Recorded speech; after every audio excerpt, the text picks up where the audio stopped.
Pinter directed an awful lot of Simon's plays all through. There obviously was this great friendship between them. Did you meet Pinter when you did Old Times here?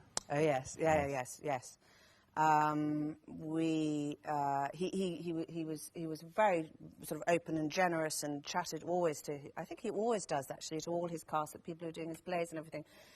And but I do remember one night when we'd just done the first preview, and he came and we all said, you know, oh right, bottles of champagne up in the green room. The green room, I'd like to explain, is a tiny little room up there, you know, that everyone sort of waddles in and sits like this.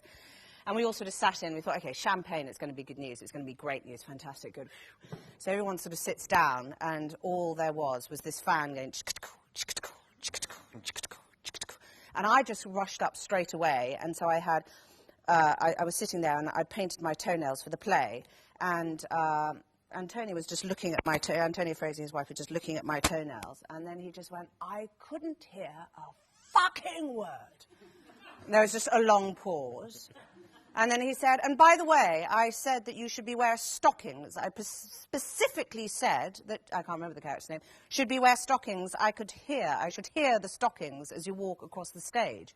At which point I sort of looked at him and said, but, you know, my thighs don't rub against each other when I walk across the stage. And then there was another pause, and Antonio said, what lovely nail varnish. And I just suddenly realised that Pinter didn't have any style. Pinter was writing exactly what he heard around him. Yeah. That's how people talked when you met Harold, because he was this extraordinary intellect and extraordinary presence. But he understood about power. So it was the best notes I'd ever got from a Pinter play. I just thought, oh right, okay, you know, this is it. This is how he sees the world, because this is how everybody reacts when they're in there. So it was sort of pause, oh, non sequitur. Do you play the piano? Oh, what nice things. Oh, you know.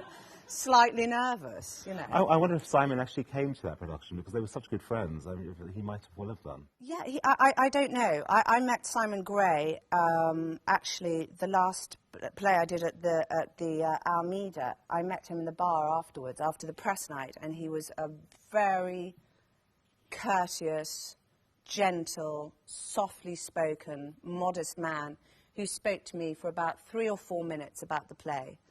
And my part in the play, and at the end I said to somebody who was standing beside me, you know, who was that?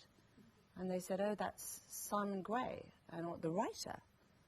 And he said, yeah, and I always remember that, because I think that's very typical, you know. At no point he mentioned he was anything to do with the theatre. At no point he mentioned that he would be, you know, had been performed, blah, blah, blah, or anything else. He was a very, you know, gentle, sort of modest man.